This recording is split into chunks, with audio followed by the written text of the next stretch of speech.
Will Facebook read your WhatsApp messages? Why am I asking this question? It's because of a pop-up that many of you may have received.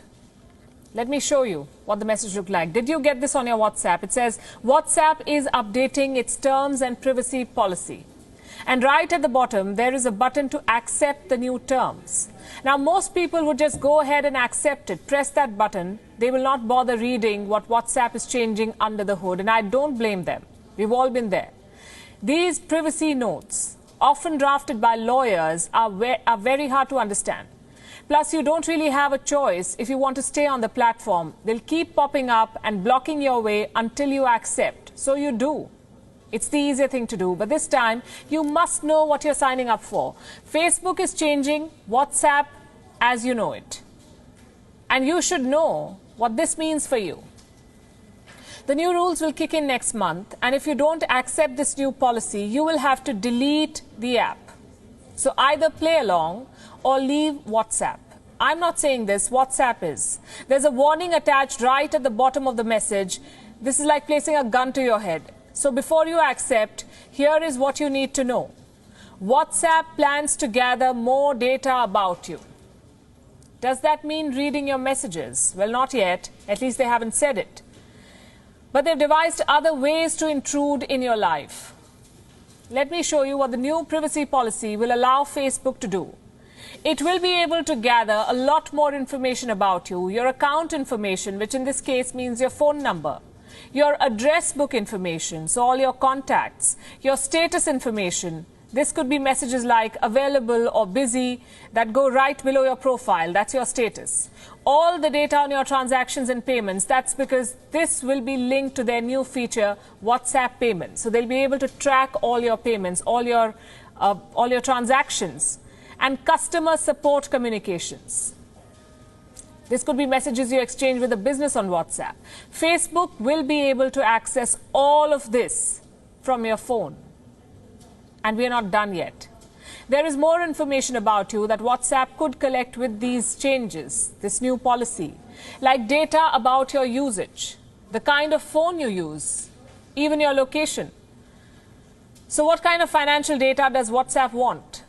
WhatsApp wants to access your bank account. It may not happen directly. There might be an intermediary involved, but they will have the access. WhatsApp would be able to move funds from your account and gather details about the transaction, what you're paying, who you're paying to, when you want the delivery. They will have all that information.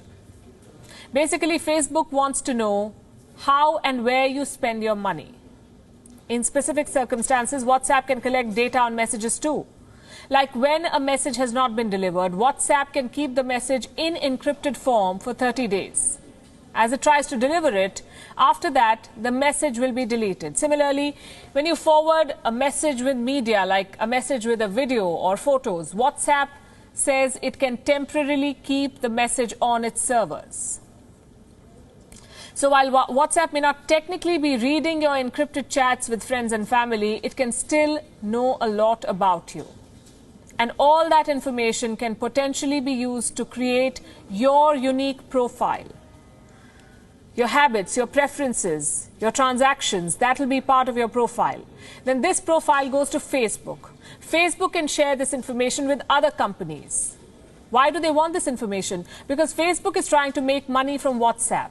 So by tracking you and profiling you, this is what they will do. In India alone, Facebook has more than 200 million active subscribers, 200 million, which means potential data on 200 million citizens, 200 million potential customers.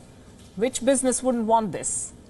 They will know what you buy, how much you spend, what your preferences are, your address and contact details. These companies can target ads to you. It's already happening in a lot of other ways. Try searching for flights or hotels for your next vacation. The next thing you know, you will get hotel suggestions, flight options, even ads featuring restaurants where you can eat during your holiday. How does this happen? They're tracking you. What does all of this tell you? Nothing is free in this world. It applies to WhatsApp too. You think it's a free messaging service. It's not. Mark Zuckerberg bought WhatsApp for $19 billion in 2014. $19 billion. Many said he'd spent too much money. But he had a plan.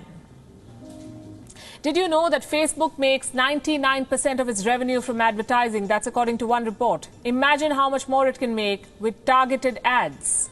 WhatsApp could launch Facebook into e-commerce. 2 years after acquiring WhatsApp, Mark Zuckerberg wanted it to start making money. The founders of WhatsApp disagreed with that plan. They were unhappy with Facebook's business model. They had to leave the company. What is this business model? Advertising. That is Facebook's business model. Facebook collects your data for targeted ads. That's how they make money. Now it will use WhatsApp to expand this operation, feed it to its giant network. Facebook will use it to sell ads to companies. Facebook wants to host businesses on WhatsApp.